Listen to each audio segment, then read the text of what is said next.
Bonjour à tous et à toutes et bienvenue sur la chaîne Noob Québec. Aujourd'hui, on s'attaque au quatrième étage de la tour Galamadria Bouillac. Donc, encore une fois, l'objectif de cette vidéo est de vous donner tous les outils dont vous avez besoin pour être capable de passer au travers de cet étage. Dans celui-ci, on va affronter un vampire et un loup-garou bien spécial.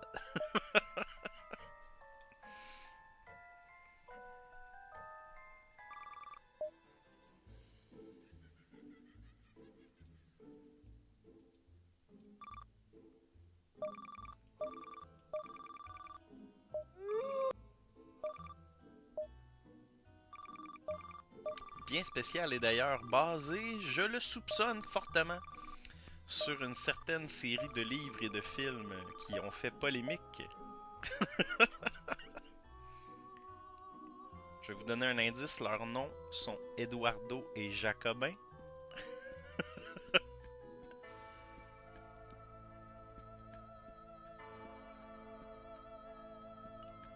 Ah oui, c'est le donjon avec les fameuses torches. Donc vous allez voir qu'il va y avoir des socles comme celui-ci un peu partout dans le donjon qui sont éteints. Et il va y avoir dans la même pièce des torches comme celle-ci. Vous allez devoir simplement récupérer la torche, vous rendre dans le temps alloué jusqu'au socle et allumer le socle en question. Ça va nous permettre de débloquer l'accès au fur et à mesure du donjon. Sinon, assez simple, des mobs comme d'habitude, de petits squelettes bien mignons.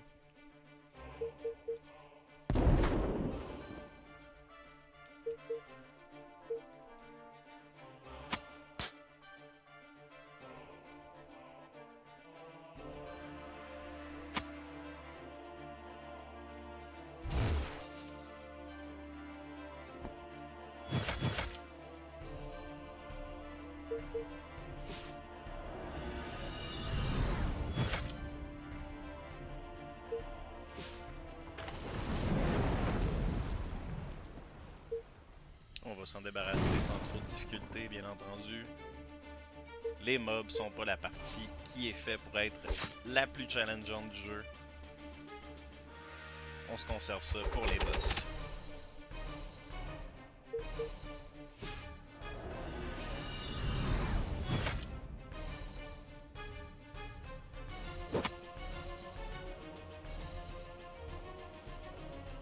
Quoique, comme vous pouvez le voir, quand ils décident de se mettre à plusieurs sur des attaques de zone, ça peut être problématique. Mais avec les soins efficaces de Logs et de Mei, ça sera pas un problème en tant que tel. Assurez-vous simplement de les garder bien élevés dans leurs ressources de mana. Tout va passer comme dans du beurre.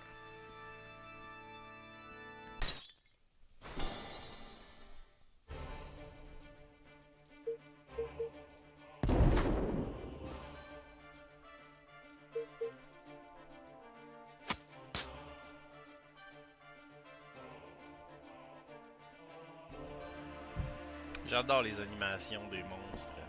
Je trouve qu'ils ont bien su garder l'esprit cartoonesque de nous. Ils sont à la fois... on dirait qu'ils veulent être effrayants, mais sont juste mignons en fait.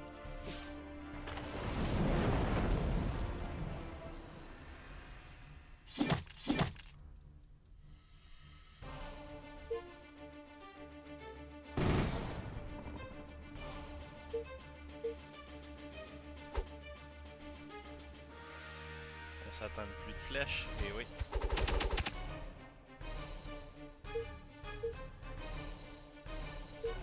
On va se mettre justement sur la conservation de ressources un petit peu.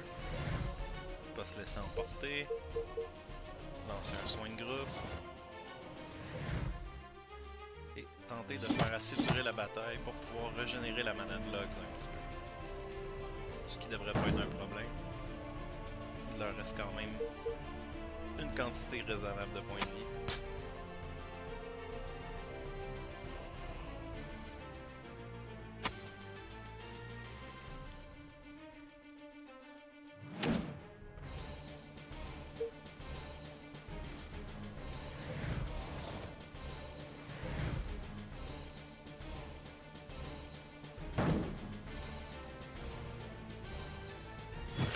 Et on va terminer ça là-dessus. Et voilà. Nos personnages commencent à avoir la classe, on va pas se mentir. L'équipement commence à être vraiment génial.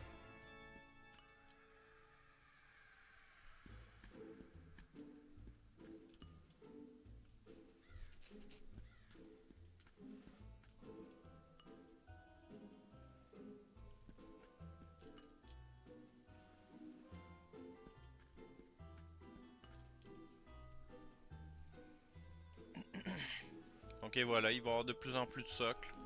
Tout simplement, tous les allumer. Vous avez, je dirais pas amplement, mais vous avez le temps si vous l'embinez pas et que vous vous dirigez directement vers les socles.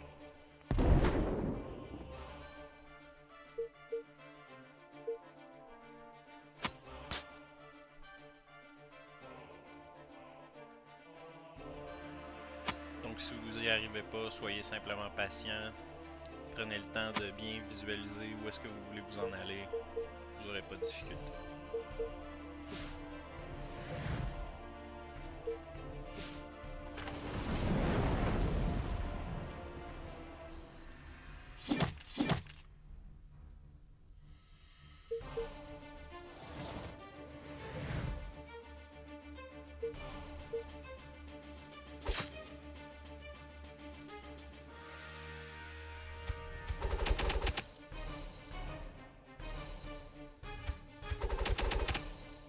Alors, deux pluies de flèches de suite.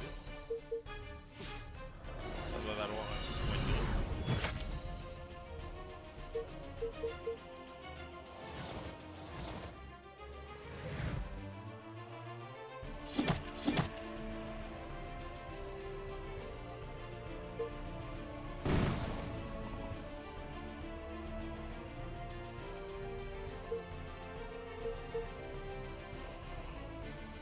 On va s'assurer de ne pas en avoir d'autres, mais on a peut-être un tourbillon qui s'en vient par contre.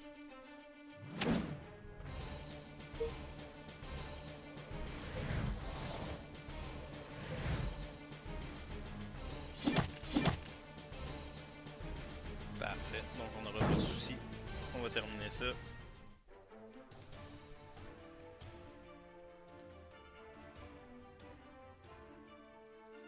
Et on va en profiter pour faire un petit tour des points de talent, puisque tout le monde en a gagné un maintenant.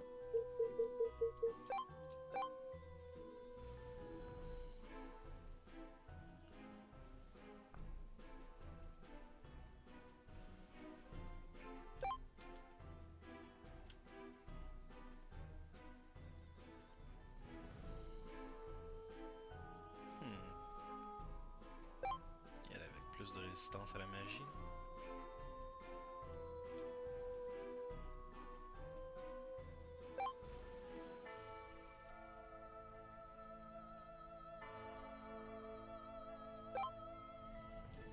Plus de dommages pour le DPS.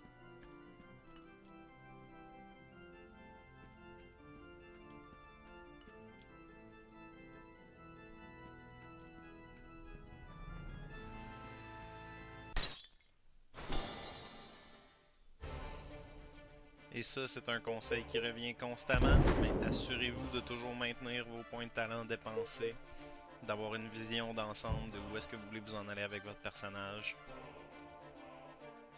Ça va vous permettre, en plus d'équiper évidemment les équipements dont vous avez besoin au fur et à mesure, de garder une équipe optimale et de ne pas vous retrouver à frapper un mur éventuellement.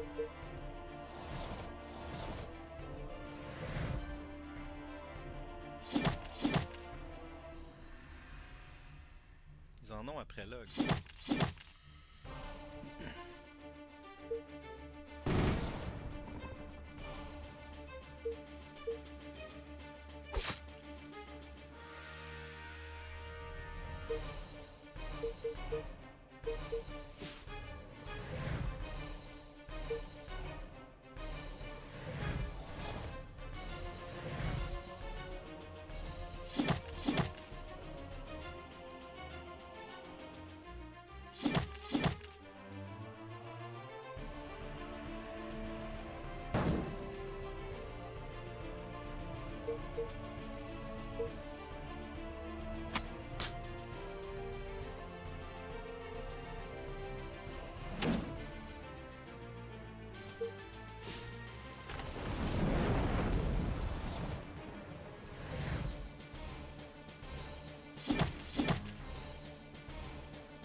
Je vous ferai probablement d'ailleurs des épisodes sur les arbres de talent de chacun des personnages pour vous aider à vous enligner sur lesquels aller chercher en premier, qu'est-ce qui va faire la plus grande différence pour votre équipe. Je pense que ça vous aidera énormément à augmenter votre niveau de succès.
Petit tourbillon qui nous causera pas de soucis étant donné que notre esprit soigneur est déjà présent. On va concentrer un peu nos efforts de récupération de mana sur Logs, parce que c'est vraiment le plus important.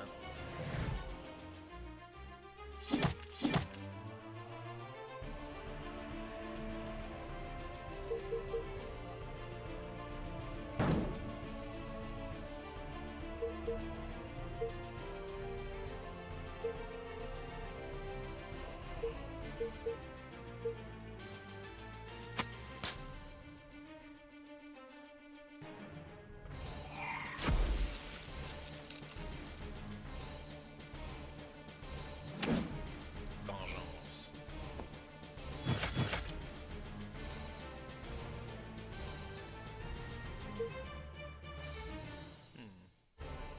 Je pense qu'on va soigner Mei quand même.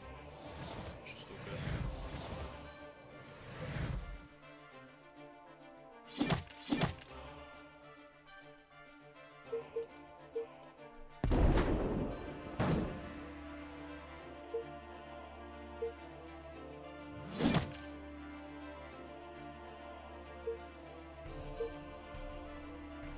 Jeter un coup d'œil si on était capable de rentrer une régénération de mana supplémentaire, mais non, malheureusement.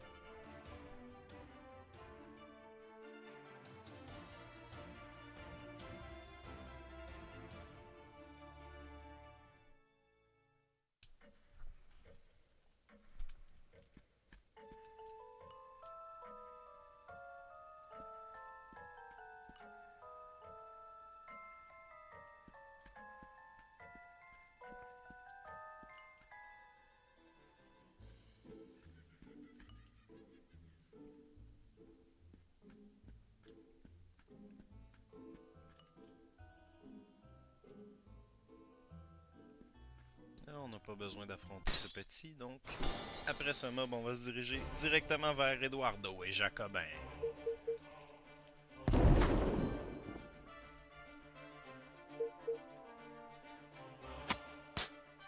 On va faire sûr de faire bien le plein de mana et de vie avant de se faire.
bien prêt à affronter les deux boss.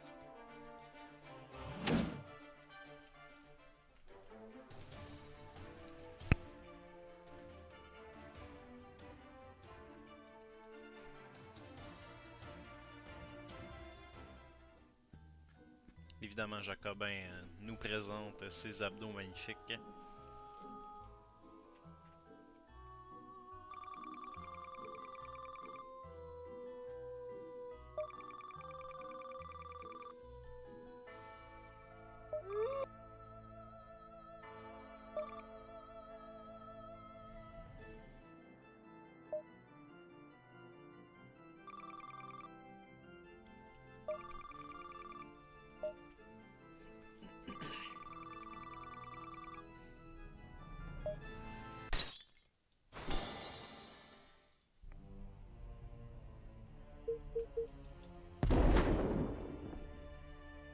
Bon, vous avez vu leur vie descendre très rapidement. Je vais pas vous mentir, il y a deux étapes à ce combat. Il n'y a pas vraiment de doute possible là-dessus. Sinon, ce serait vraiment décevant comme combat de boss. Et on va d'ailleurs profiter de la première étape pour remonter drastiquement nos mana pour être prêt pour la seconde étape.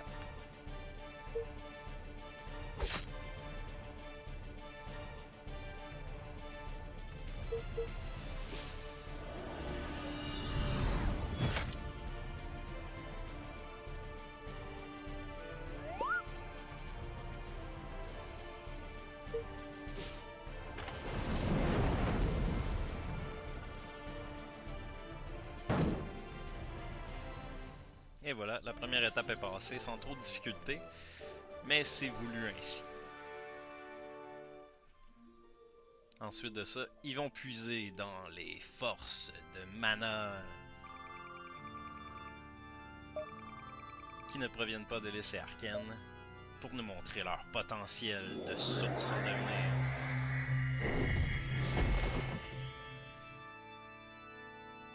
J'adore les lunettes du loup-garou.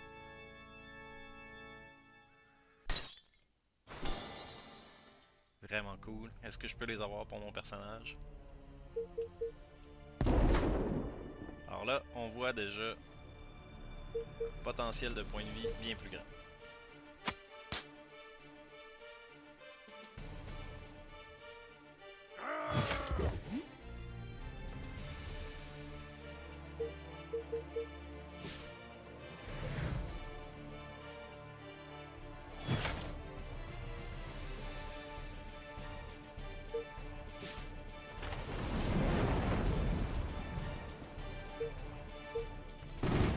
Concentrer nos attaques sur le loup-garou parce que Eduardo va l'utiliser pour se soigner. Donc plus vite on va le descendre, plus vite le combat va pouvoir atteindre son terme.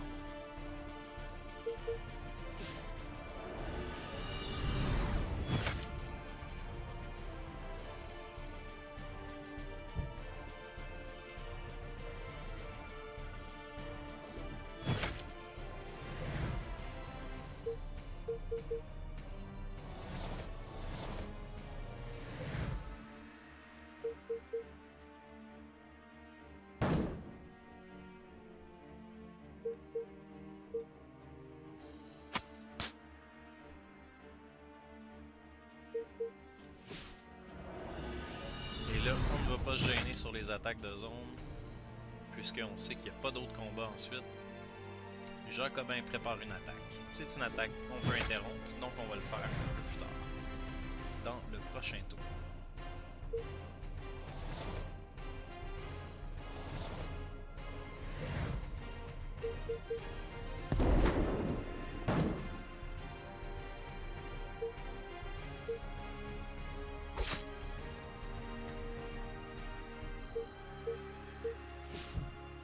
Ah, vous voyez, on a bien fait de commencer par main. J'avais l'intuition qu'il y avait une esquive qui s'en venait. Donc, on va tout simplement l'interrompre avec Logs.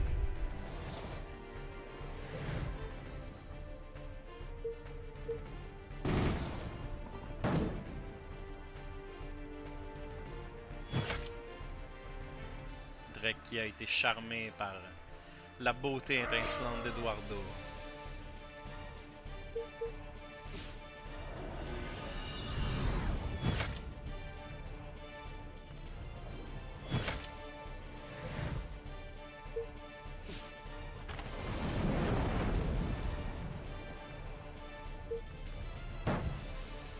Jacobin se donne à cœur joie sur les esquives.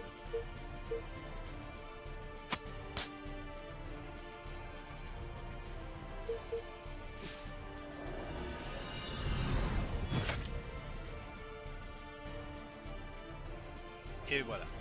On va maintenant pouvoir se concentrer sur Eduardo.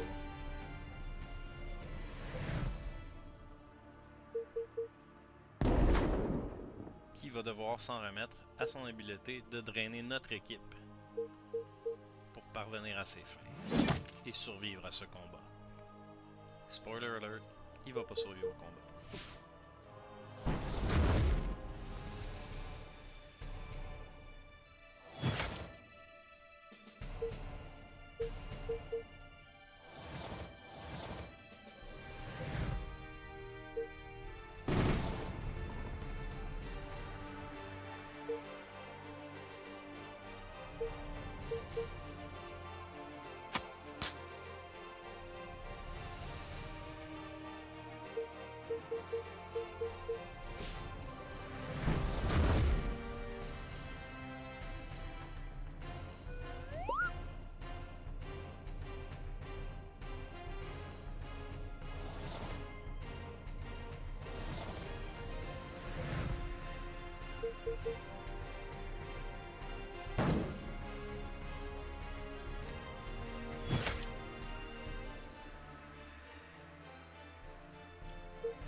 Et voilà.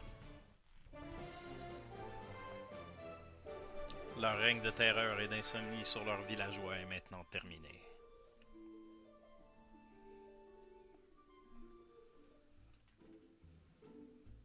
Et j'ai l'impression qu'il y en a qui sont dus pour se faire chicaner par l'essai arcane.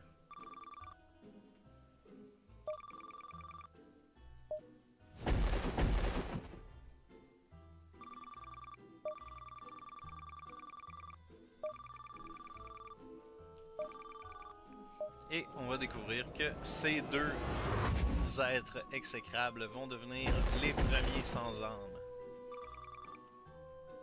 Les premiers à avoir été ainsi punis par l'essai arcane. Et leurs villageois vont avoir leur revanche. Alors voilà, c'est ce qui met fin au 4e étage de la tour Galamadria-Bouillac. J'espère que cette vidéo vous aura aidé à passer à travers cet étage, ma foi, fort amusant. Si c'est le cas, n'hésitez pas à vous abonner à la chaîne, lâchez-nous un petit like pour nous encourager, partagez cette vidéo avec vos amis qui sont des fans de nous tels que nous et tels que vous, et rejoignez notre Patreon pour nous aider à vous amener encore plus de contenu de qualité avec encore plus de rigueur et encore plus de joie de vivre. Alors sur ce, je vous dis à la prochaine.